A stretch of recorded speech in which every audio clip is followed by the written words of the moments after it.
Good afternoon, everybody. Thank you so much for joining us today and taking some time out of your busy schedules. Today, we're going to be discussing the important topic of employee listening and how to leverage it to maximize employee engagement and performance. We do have it on the screen, so you guys can revisit that if you'd like a reminder of today's topic.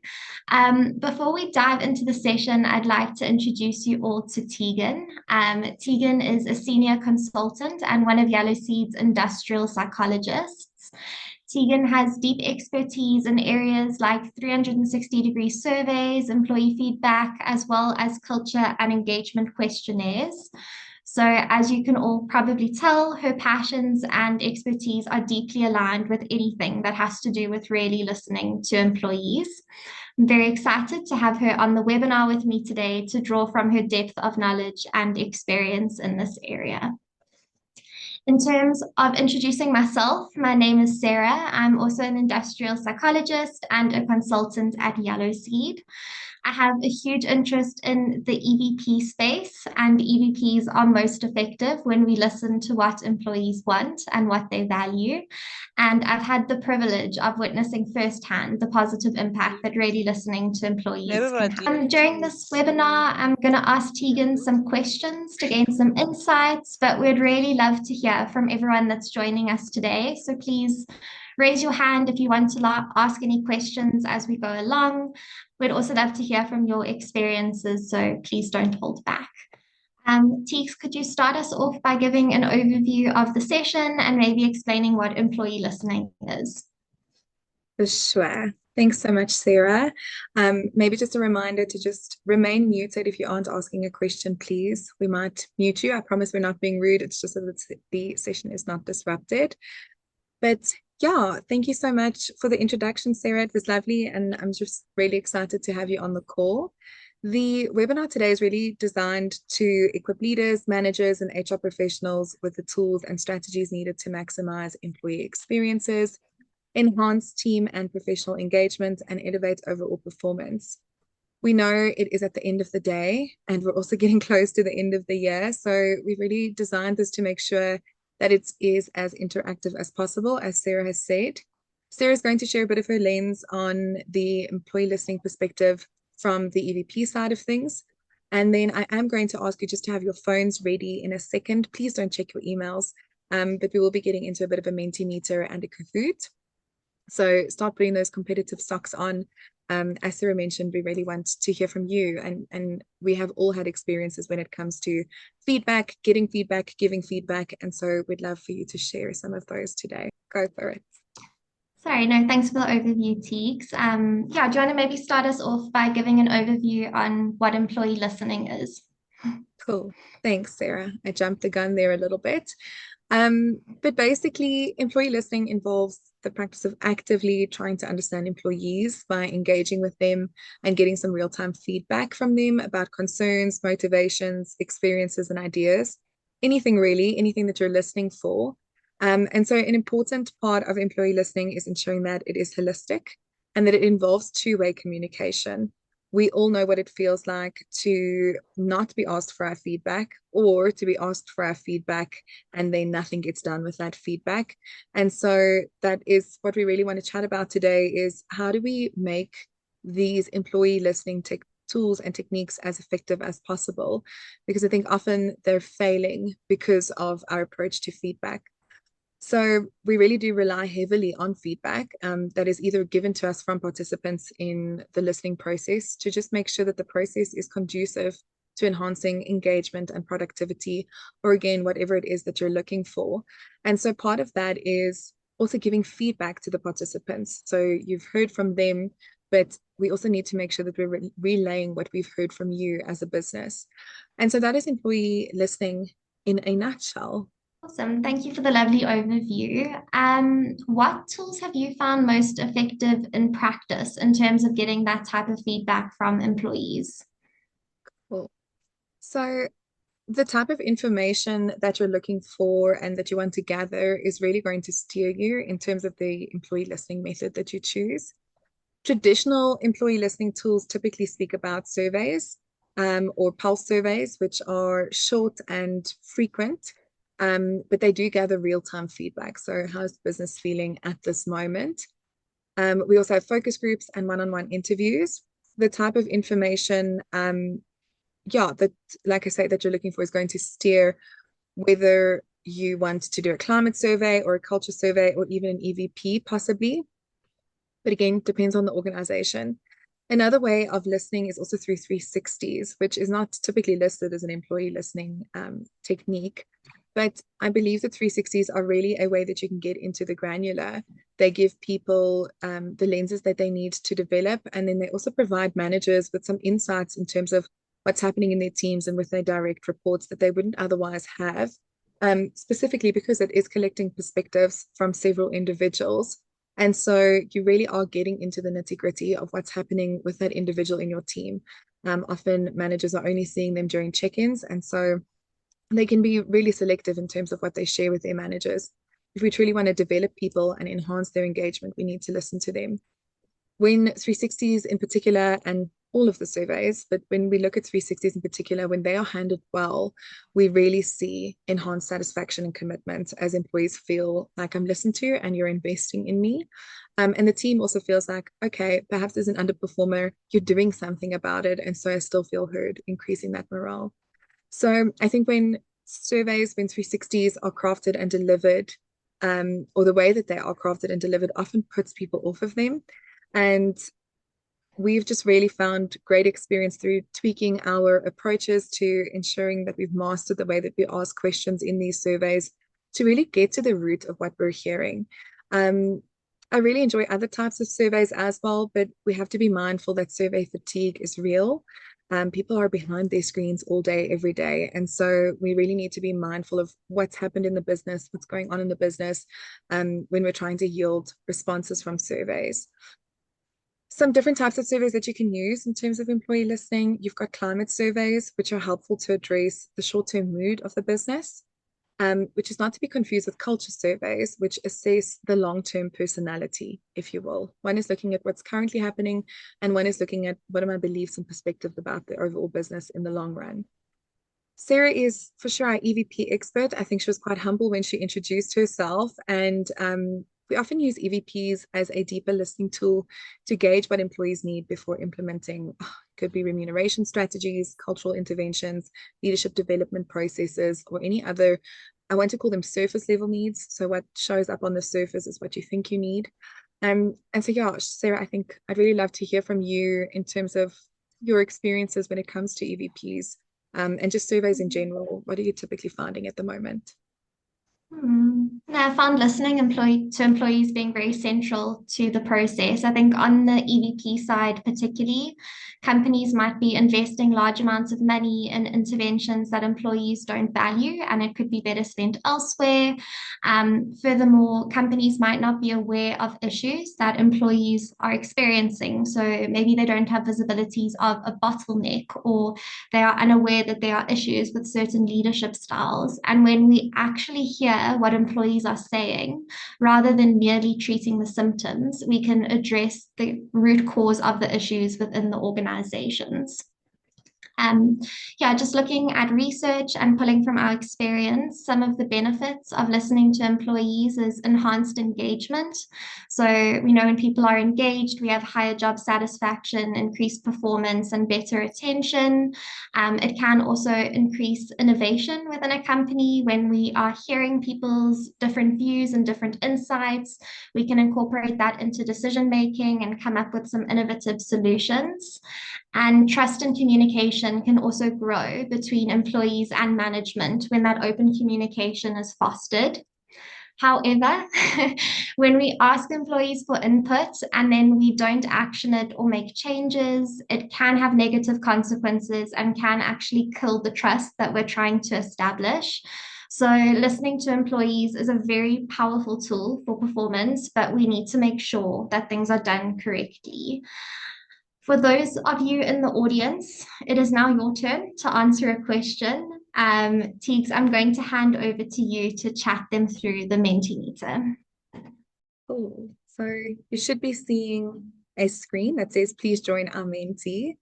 As Sarah mentioned, we'd love to hear from you. So I think we all have different experiences with feedback. I'd really like to get more of a look at what are the characteristics of feedback that have been negative for you.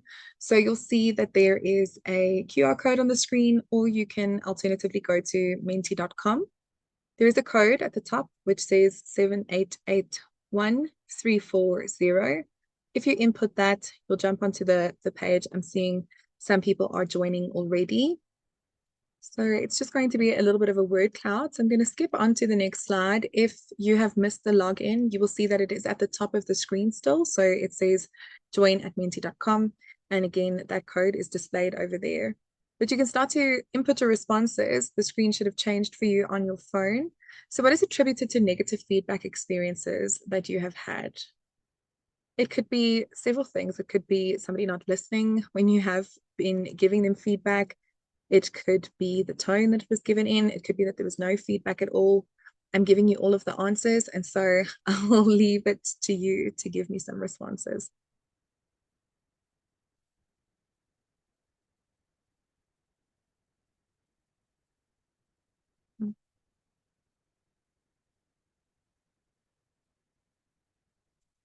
I see them coming in. Thank you so much. The moment tone seems to be a big one. Lack of engagement.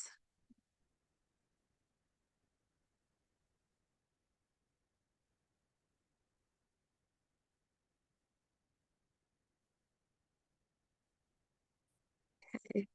Thanks for all your responses. This is beautiful.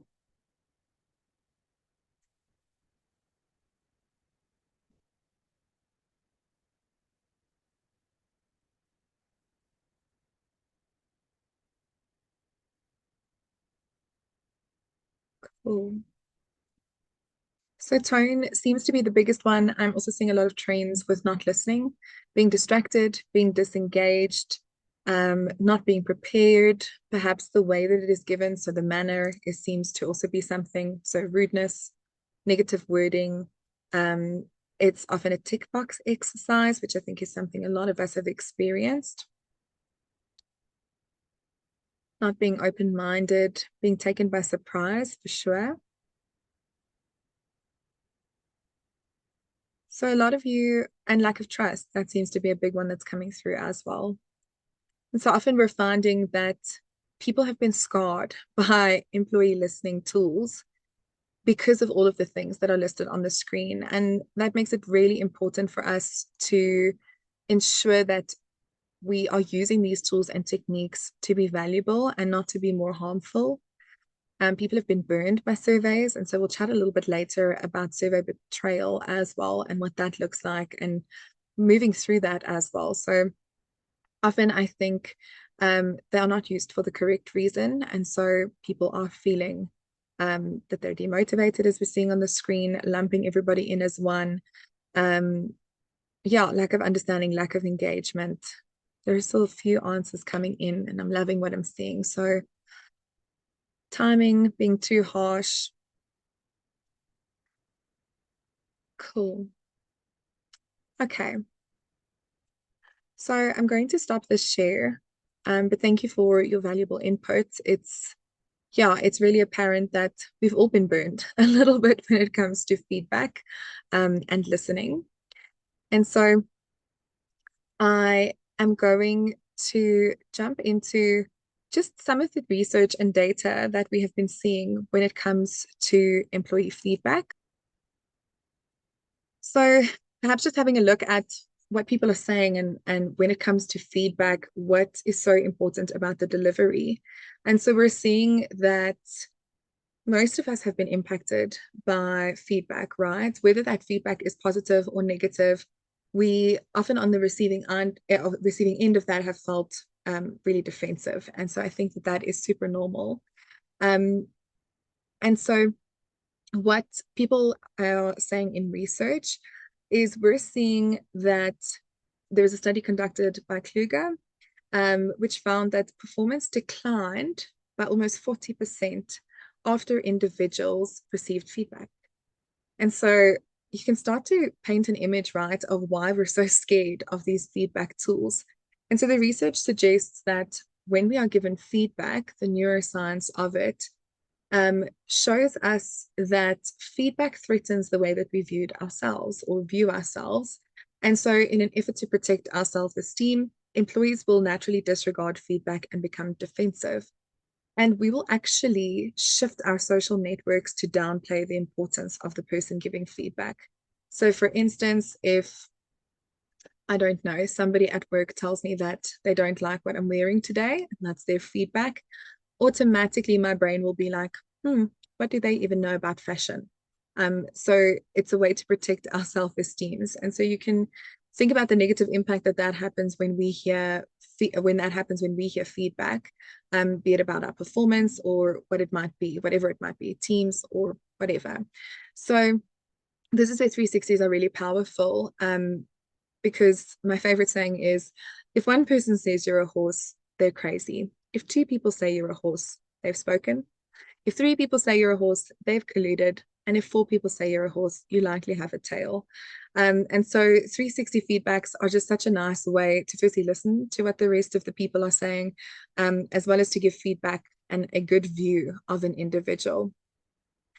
So some more research just about listening and feedback. There was a research study that was conducted where there were two groups of people, and one group of people had been given speakers or individuals giving them feedback who were good listeners. So these individuals were trained to be good listeners. And the other group were given a group of listeners who were trained to look distracted. So picking up their phones, looking around. And so the group who were presented feedback with a present and active listener firstly felt more anxious and more self-aware than the group who were presented with a distracted listener, which makes sense to us. But speakers with good listeners were actually able to reflect on both strengths and weaknesses or developmental areas, whereas the group who were paired with listeners who were distracted only described their strengths. So that's super interesting, is that the person who is delivering feedback to us and who actually has to actively listen really determines how much self-awareness we have as an individual. So I think that this is really true, not just for 360s, but in any type of feedback that we are giving the organization from what we've heard from them. And so feedback is telling employees that they need to change. Whereas when we're listening to employees and asking them questions, we invite them to want to change. And so that is where the difference really lies in communicating feedback from surveys, 360s, EVP pieces, whatever it might be. A researcher by the name of Mohammed Sharif Farad found in his studies that subordinates who reported that their leaders had higher levels of listening skills had more favorable stress reactions and thus high levels of well-being. And so with this said, 360s and cultural climate surveys provide vital data, and they really provide a tool for us to start the listening process. Where the difference lies in the success of these survey tools is the art of listening. And so we have to have an ability to work with the data that we have received in a way that is conducive to development and really the individual's well-being, their engagement levels, how important they feel to the organization. Several studies also suggest that when individuals feel heard and listened to, they are more productive and have reported high levels of engagement. So the reality is, when we are collecting all of this data through our employee listening techniques, whether it be 360 surveys for development, culture surveys, EVPs, we are really sitting on a gold mine of data, but we're missing that fundamental piece needed to mine that gold. And so in today's session, we're going to unpack through the Kahoot just a little bit about what are some of those examples that we can give you when it comes to these listening tools like 360s and culture surveys. What are those tools that we can give you to really start to create the behavioral shifts needed to enhance well-being and to really get an engaged workforce going? Again, I'm going to ask you to grab your phones and put your competitive socks on. And I'm going to ask you to make sure your phone is connected to the internet and has enough battery. Otherwise, you're going to miss out on the points at the end. You're going to open your browser and go to kahoot.it. you will see that I will display a pin on the screen shortly. You can generate your nickname. If you are confident enough, go for it and use your actual name. Otherwise, you can spin and get a random name. If you are not familiar with Kahoot, you will see that there are corresponding color blocks and shapes on your phone, which will reflect what the answers are on the screen. So you need to look at both your laptop screen. Hopefully you are on a laptop whilst attending this. Otherwise, you're just going to have to listen carefully to me on your phone. If you're struggling to join, please do let us know. So you should be seeing a Kahoot on the screen. You will see that the game pin is displayed. I do see some people are joining. There's also a QR code to join directly. You should be hearing a little jingle as well. I'm gonna have to root for Guess Who. I love that. For those of you that haven't played before, you also get awarded for answering quickly. So you need to get it right, but you need to get it right fast. My competitive side coming through in terms of how to win Kahoot 101. Indeed, it is your fastest fingers first. Hinsani?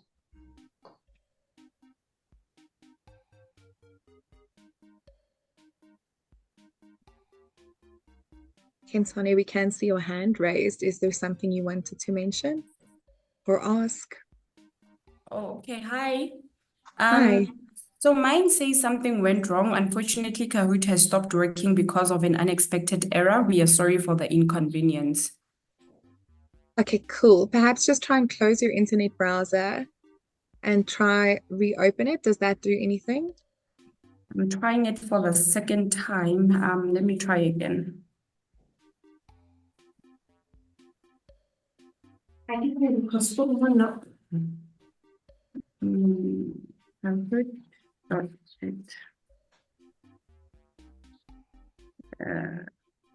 Let us know if it works. Sometimes it's just internet Error. connection. Error again. Yeah. Okay, perhaps it is your firewall that might be blocking it as well. We'll ask you, Kensani, at the end of each question what your answer would have been, and then I'll make sure that you look like the winner.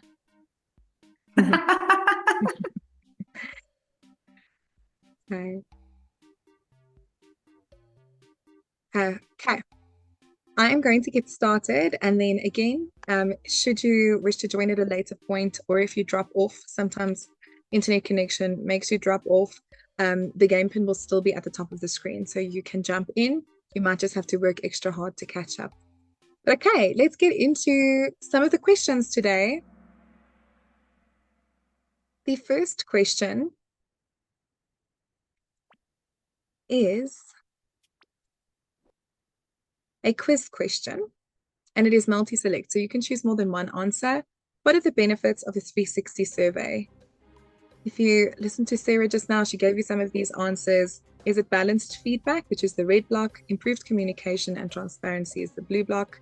Subjectivity is the yellow block. And clear areas of strength and development is the green block. It could be more than one. Cool. Perfect. So most of you got this one correct. So indeed, when we have a 360 survey, we are getting balanced feedback on an individual. It also is helping improve communication and transparency, granted that psychological safety is in place and that your feedback giver is actually an active listener.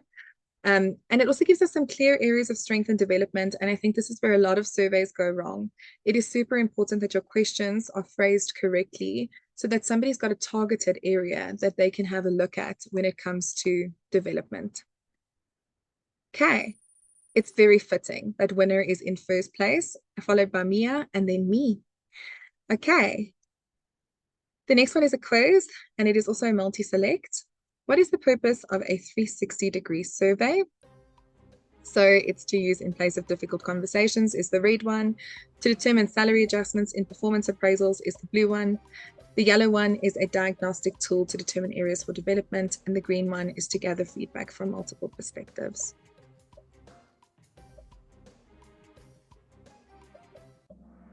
Okie dokie. Most of you got this one correct. It is not there to be used in place of difficult conversations. And if we take our attention back to that Mentimeter, often that is what is happening, is that managers struggle to have courageous conversations with employees, as do their peers or colleagues or subordinates. And so often, again, when not correctly phrased in terms of questioning and with the comms that go out to the business, people sometimes like to use these to take jabs at people, and that really hurts individuals. So it is not there to be used in place of difficult conversations. It can be used to help facilitate these conversations in an easier way, but it is not a cop-out because you are too scared to give somebody feedback. It is a diagnostic tool to determine areas for development. So it is really a holistic tool that gives you views from different angles in terms of what you could develop on. And it might not be a matter of competence. It might just be what you're showing to the outside world. And it is there to gather feedback from multiple perspectives, making it really valuable, rather than just those one-on-one conversations with your line manager who might not be exposed to what you're busy with every day. Okay, winner Cool Cat has taken over, and we have me still stuck there in third place. L and V are onto the leaderboard. Cool. So just in terms of what 360 surveys can be used for, performance evaluation. So having a look at how you are currently performing based on the perception of others, personal development, leadership development. They're really helpful for team development as well. You can use a 360 to evaluate a team.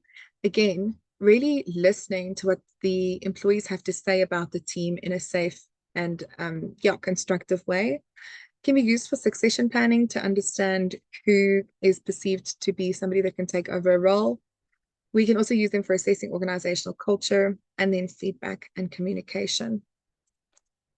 Okay, next question for 15. What shouldn't be assessed in a 360 survey? We've got communication skills, emotional intelligence, technical expertise, and values alignment.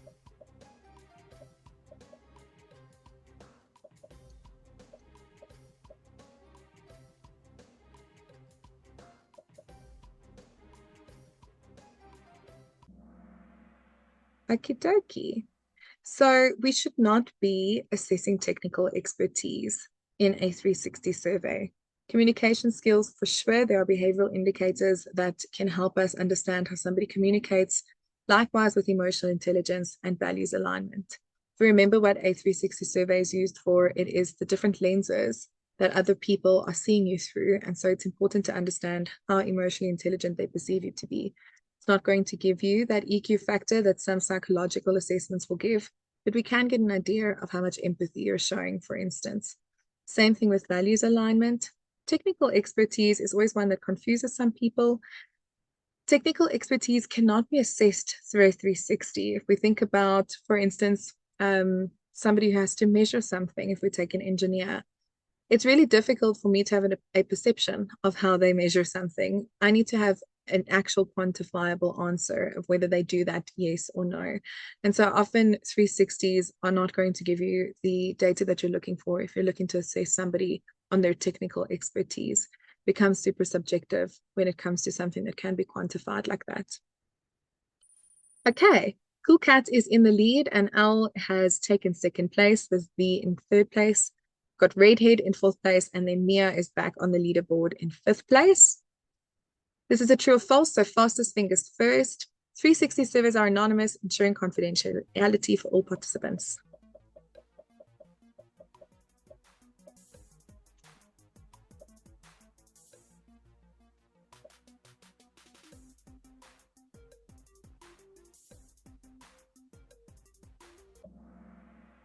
Okay, this is indeed true, although I understand why some people might have said false. If I only have one line manager and then I put a line manager rating in my report, it is not very anonymous. What is important about that is that it's really communicated to the individual. If I'm telling you it's confidential, but then they only have one colleague and I'm the only colleague, I'm going to be very upset if I thought it was confidential. So in cases where we have too few participants, in terms of having a leader, colleagues, or subordinates, we will often combine that score so that you cannot tell which group of raters it came from. Okay. The other half of the people saying false, I definitely know that that was just a slip of the finger. Okay. Cool Cat still in the lead. Not much has changed on the leaderboard. We've just shuffled some people around. So maybe just to chat a little bit more about the importance of confidentiality in a 360 assessment. It helps for honest and open feedback. Again, it should not be a tool to use where I don't know how to bring something up with somebody, and so I'm just going to write the most nasty comment in the 360. That is not helpful for anybody. But it does allow for more valid and reliable results. So I can be a little bit more honest in terms of what I think, but it should just be written in a tactful way. Psychological safety is also promoted because I know that you cannot come on a witch hunt to find me and try and figure out who said what comment. Promoting feedback culture and then maintaining relationships is why it is so important to have these be confidential. The next one is a quiz. And so what steps can organizations take to ensure the successful implementation of 360 surveys? I will give you a freebie tip over here. You can only give one answer.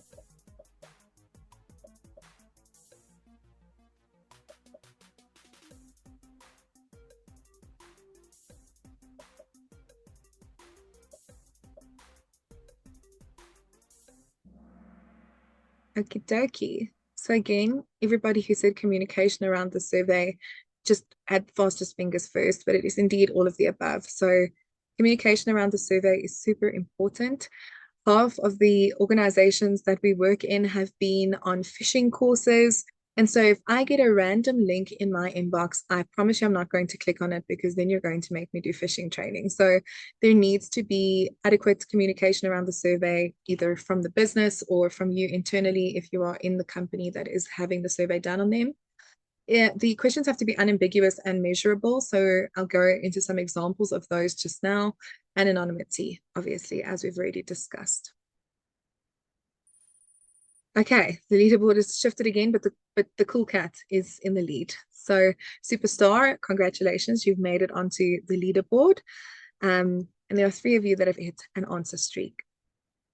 Cool, so maybe just some steps in a survey process. And this is something that we use for all different types of surveys, be it culture surveys, be it 360s, be it EVPs. The first thing is that we really need to secure the purpose and objective of the survey. So as I mentioned, what are we trying to gain from this survey and from this information? If a survey is purposeless and it is not serving a purpose or does not have a goal, you're just doing more of an injustice within the organization. So purpose and objective is really important when it comes to any type of employee listening technique. Survey content development obviously has to be relevant. And as I mentioned, the way that you craft your questions is also really important. Poorly designed questions are going to give you poor answers. And so we really need well-designed questions to make sure that we're measuring what we want to measure and we're getting the data back that is giving us answers to what we need. Survey design, obviously, is the following process. It's really a good idea to pilot test the survey just to make sure that it is asking what you want it to ask. Obviously, we've got administration and then analysis and interpretation for reporting. It's also super important to have feedback and monitoring thereafter, what comes from it. So we'll chat a little bit more about that, but feedback is super important. If I've taken up my time to give you information in any type of survey, I really deserve to have some feedback to make sure that you heard me. Otherwise, you're just really going to scar people when it comes to surveys. Okay, which question would yield the best insights? So we have he or she is a good manager, which is your red button. He or she often shows good leadership skills, is your blue button. He or she is always on time and displays good listening skills, or he or she is present during conversations.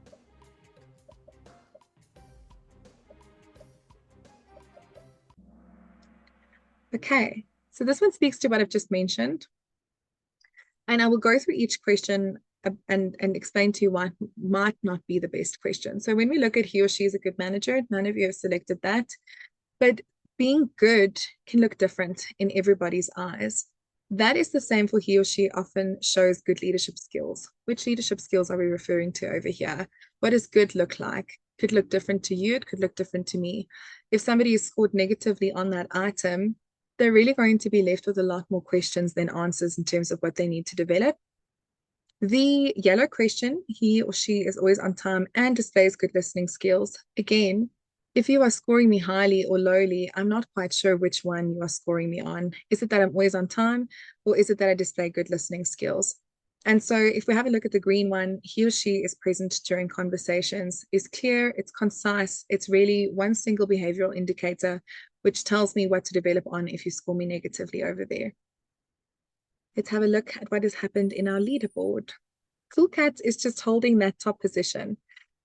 Mia, well done. You've moved up into second. Me likes to hold the third position over there. Okay. The next question, which of the following below tips would improve feedback?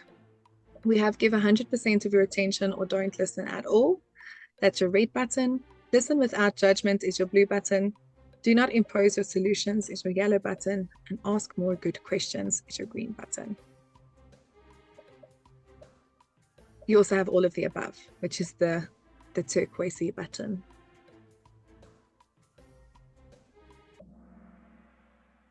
Okie dokie. Yay, most of you got this one correct. So for sure, give 100% of your attention or don't listen at all. As we saw in that research that I'd given earlier, active listening is what is the main determinant in terms of how well somebody has received your feedback, how much self-awareness they have about what you're telling them. Listen without judgment. In the Mentimeter, that came through quite a bit in terms of what is a negative characteristic of feedback, and that was judgment. Do not impose your solutions. It's just really a good opportunity, again, to listen, especially when we're giving feedback on culture surveys. Sure, give some suggestions of solutions, but if you're just imposing a solution on a group of individuals who have given you feedback, it might not feel like you've listened to them very well. So create that two-way communication channel that we chatted about earlier, and then ask more good questions. So once you've opened that door to feedback and you start to breed that feedback culture, it's really a good opportunity to continue asking questions. So all of the above is indeed correct. Cool Cat is holding that first position. Superstar, I don't think I've seen your name on this leaderboard yet. I might have just missed it earlier, but I see you. So what is a good return rate for a culture survey? Less than 65% is the red button, more than 75% is the blue button, 100% is the green button, and 85% to 90% is the yellow button.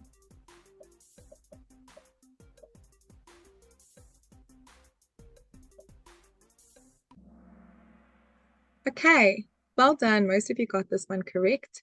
So this does also depend on the organization size, but if we're looking at a medium to large organization and we have 100% response rate, I think that you have a lot more issues. Typically, when we see very high response rates, we start to question psychological safety in the organization and whether or not people felt that they were safe enough to not answer. And so more than 75% is often a really good indication for us. Less than 65%, again, we question how engaged are your employees. It's also really important to be mindful of survey fatigue. So how many surveys have they previously done? This is why that preparation and scoping bit in the beginning of any type of employee listening intervention is so important. Understand where the organization is at and meet them where they're at.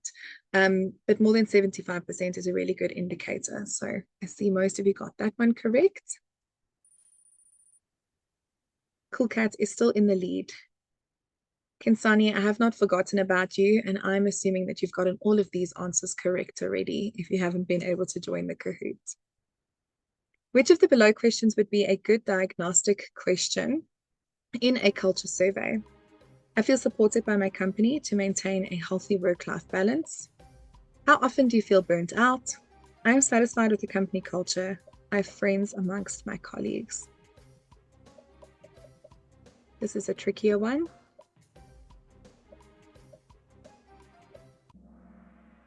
Okay, so a lot of you got this one correct. Well done.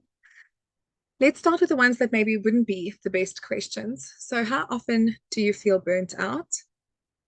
That can give you a range of answers. So firstly, burnout looks different to different individuals. Perception of burnout is for sure important, but often we would want to make that a little bit more tangible. Is it weekly? Is it monthly? Is it annually? What does that look like? So I think, again, that would leave us asking a lot more questions than giving us answers. I'm satisfied with the company culture.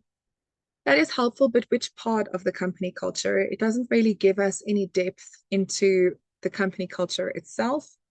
I have friends amongst my colleagues. It is really important that we do not make people panic when they're completing a survey. I've had this question come up actually as an example. I had a client say that this made them panic because they don't have friends amongst their colleagues, and then they started to wonder if they were normal. So we really need to be aware of how these questions are going to land with the individual and whether or not it's going to cause more anxiety and panic. And so we don't want to do that. That might be a good indicator in your organization, but with some people, that's not something that they deem important. They really maintain those personal boundaries at work. I feel supported by my company to maintain a healthy work-life balance. That is a really good question. It tells us exactly what we need to know. Do you feel supported? Do you not feel supported? If we don't feel supported, I would often put a follow-up question. What would help you feel more supported, or what is that you need to feel more supported? So it's a really clear question. Again, work-life balance can look different to everybody, but it's their perception of that. It's just a really good indicator in terms of culture. Okay, Cool Cat again holding that position, followed by Al and then Mia. Redhead and Superstar are here. Noelle is the highest climber. Well done, Noelle. You do have 3 more questions, or 2 more questions. I might have lied, to make up your answer. So as we've been chatting through this, and as I've mentioned several times, the importance of any type of employee listening tool is ensuring that people feel heard. So when we have a look at a culture survey or a climate survey or an EVP survey, the first thing is clear communication. So what is this about? What are my results being used for? And then it's important to prep leaders to receive feedback, because they will likely filter that feedback down into the rest of the organization. So making sure that they don't take it personally. When we look at culture surveys or climate surveys or even your pulse surveys, often we're reporting on a department or a team. And so it's important that the leader is prepared to receive that feedback and understands what it means and where it comes from. Communicate the results transparently with next steps. It is not useful to try to hide what you don't want the organization to see. They are going to pick up on that, and people are going to question that. So it's really important to communicate the results transparently, as well as what am I planning to do about it. I really suggest that when you do that, do it in an open forum where people feel like they can still be heard and give questions. We have a client recently, and it's worked beautifully, where we have done a culture survey with them, and afterwards, they've done Friday sessions in their normal stand-up time that they have with the organization, and they've debriefed the report section for section, and they've invited people to speak up a little bit more, and it's done wonders in terms of really facilitating that feedback culture. The next thing is to not stop at the survey. So if you find that something is a little bit unclear and you haven't gotten the data that you wanted to get, carry out some focus groups. People love to talk and love to be heard. And if there is enough psychological safety, they will share whatever it is that they need to share. And again, you'll be sitting on that gold mine. Make sure that you've got the tools to mine that gold, and make sense of that data. And then the last thing is what Sarah mentioned earlier: do something. So again, if I've taken the time to give my honest feedback and I've been vulnerable in what I've shared, and then nothing gets done about it, I'm just going to be disheartened. I'm not going to want to participate in a survey again. And you stop that listening channel. It stops being a two-way communication channel. So it's really important that we do something afterwards. Often surveys go wrong because of this last puzzle piece, is people feel burned. They feel like nothing has happened, so what's the point in talking anyway? And we can have the opposite effect to what we're trying to have. Instead of having more engagement, more productivity, we can often find that employees get disengaged after running through any type of employee listening process. Okay, next question. Which questions do you think would provide you with the richest data? I thought about leaving over the last year, and I would recommend this company to a friend or family member as a place of work.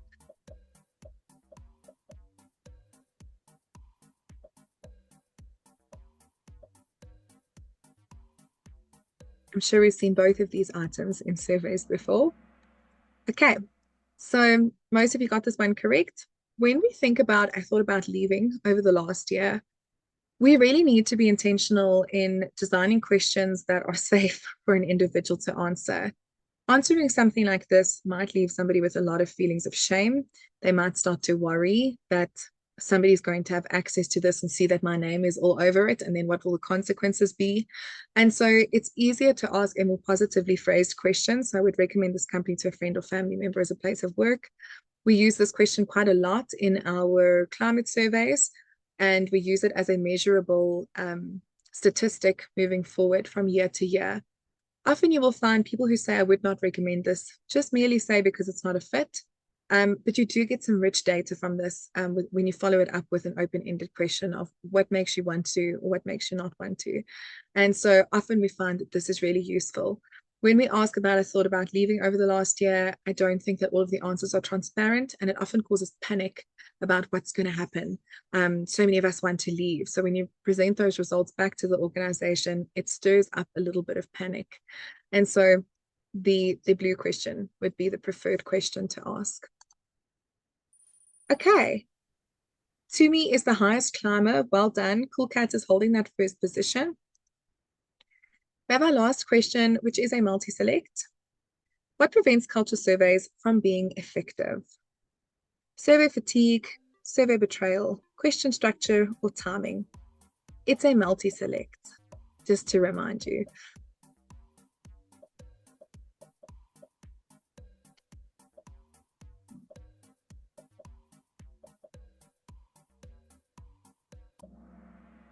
Okay, well done. So it is indeed all of these items. Survey fatigue, as I mentioned, meet the organization where they're at if they have done several surveys, and that is often why your culture pulse surveys don't yield the best results, because they are pulsing a few questions every month or every 3 months, and people can get survey fatigued really quickly. Survey betrayal. So I heard a really beautiful quote which said, betrayal rewrites the story that came before it. And that is indeed true when it comes to surveys. So if I felt burned or I felt ostracized after completing a survey, or somebody hunted me down to find out if that comment was from me, I'm going to be less willing to do a survey in the future. So again, we need to understand what is the psychological safety like in the space when it comes to any type of employee listening intervention. If somebody is feeling betrayed or betrayed, that is not necessarily something that they're going to want to participate in moving forward. Question structure. So we could see with some of those previous examples how we can create more confusion and more questions if we do not structure a question correctly. And then timing. Timing is also really important. If we are going to base a culture survey or the results of that on the culture when somebody or an organization has just gone through retrenchments, you're likely going to get some more negative responses. That is great data to have when you are aware of what's going on in the business, but it's really important that timing is considered. If it is performance review month and people have so much on their plates, giving them another survey to answer might not be the best thing to do. So make sure that the timing is appropriate if you want to get rich data. Okay, are we ready to see that leaderboard? In third place, we have Elle. Congratulations, Elle. We have Mia in second place. Well done. And in first place, we have Cool Cat. Well done. If we were in person, all right, in fourth place, we have V and me in fifth place. For in person, I definitely would have given you a chocolate, but for now, the best I can give you is a few rounds of applause. So if everybody could celebrate those individuals, that would be lovely. Okay. So while we still have time, I think it would really just be appropriate to move into a bit of a case study on some previous experiences with surveys and how they've been really helpful. And so I'm not going to share my screen. I think I'll just chat through this, but just an example of how employee listening can really be effectively used. We were approached by a client who sends their leaders on extensive leadership and EQ training every year. When they had conducted an internal culture survey, it was flagged that EQ in leaders was something that was problematic. The problem was that leaders thought that they had EQ and they couldn't understand what was missing. So again, it was just a broad statement on EQ, and so it didn't drill down into what it was. And so this is an example of how questioning was potentially not used well and left individuals with more questions as opposed to direction. We followed up their process with a really well-designed and targeted EQ survey, which was carried out in a 360 format. And it really gave specific insights into EQ items that could potentially be missing in some of these leaders. The findings suggested that employees did not feel like managers had the capacity to be present and listen, and placed excellence over relationship building. And so it didn't actually have to do with how kind or caring they were. They definitely felt that, but a lot of them were just feeling like they weren't listened to because their employees were so, or their managers were so busy. And so we then gave them proper feedback, which was really lovely. So each leader had been given feedback with a coach present, their coach that has been on their journey with them. And the coaches were also trained in report interpretation before, just so that they could also give feedback without us present. And that was really helpful. A year later, running a culture survey with the same organization, the items linked to leadership and well-being yielded more positive results. And so it was really a lovely process to see from start to end that it had actually made a shift in those leaders. So a few elements really made this successful. Firstly, survey design was really important. So the survey questions were really well formulated to provide a focus on which areas they needed to work on, areas of strength and development. And the questions were easy to answer. They did not, they left room for detailed open-ended questions, but they did not leave room for confusion. So people really understood what they were being asked when they assessed these individuals. Having a coach to walk the journey with was really helpful as well. And having the coach witness the feedback also allowed the individual to feel listened to. And so the consistent feedback and support really had a positive impact on how these employees moved forward. So that's just a really good case study of employee listening and using several of the tools and techniques that I've explained today, and how when you use them all together, you can really have positive results. You have more engaged employees. We could see that just a 360 survey was able to generate more positive results in the overall culture of the organization. And so these tools are really powerful when they're utilized correctly. And that brings me to the end of what I wanted to chat about today. We do have some time for questions and answers, so I would love to hear more from you in terms of, any feedback, any questions, any exposure that you've had to these types of tools and what your experience has been like. So we'll open the floor up to you.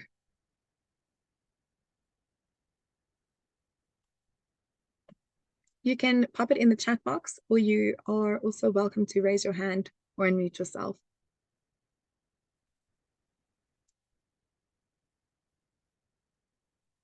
Cool.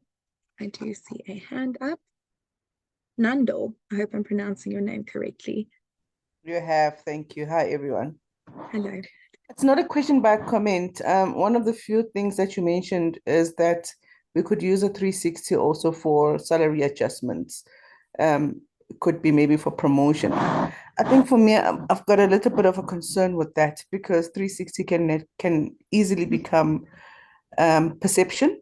Obviously, it's based on people's experiences. So if we were to base feedback from 360s and be able to determine number of people that are likely to be promoted or due for a salary adjustment, would that not give us a little bit of a subjective view of this person's either eligibility for a salary adjustment, especially because we're not measuring technical ability?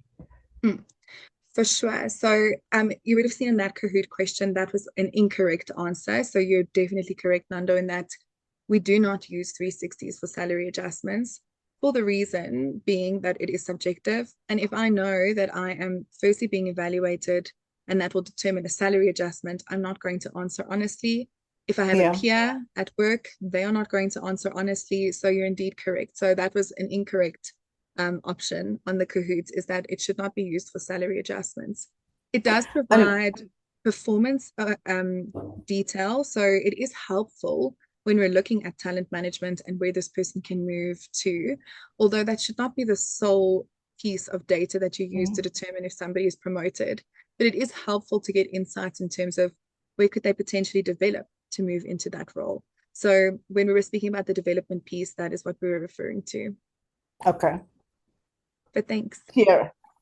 Thanks for Thank you. clearing it up as well. Perhaps other people also felt like I was selling them down the wrong river. Please do not use it for salary adjustments. No, it just felt double-headed a little bit because there's a Mm, performance element, but also a salary adjustment element to it.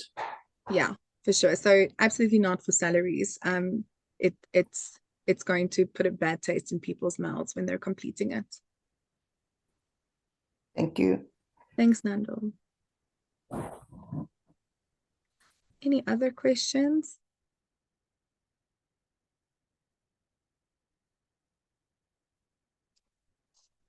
Again, feel free to pop them in the chat box. Perfect. If there aren't any other questions, then just, I guess, in closing, thank you so much for joining us today. It was really lovely to have you all on the call. And we also do have a Talent Fest coming up on the 16th and 17th of October. I'm not sure if some of you have already registered. If so, we cannot wait to see you there. And if you have not bought your tickets yet, please do. You will find the link is on our website, all over our social media pages. We really have some interesting topics coming up with great speakers. And so, yeah, we'd love to see you all there.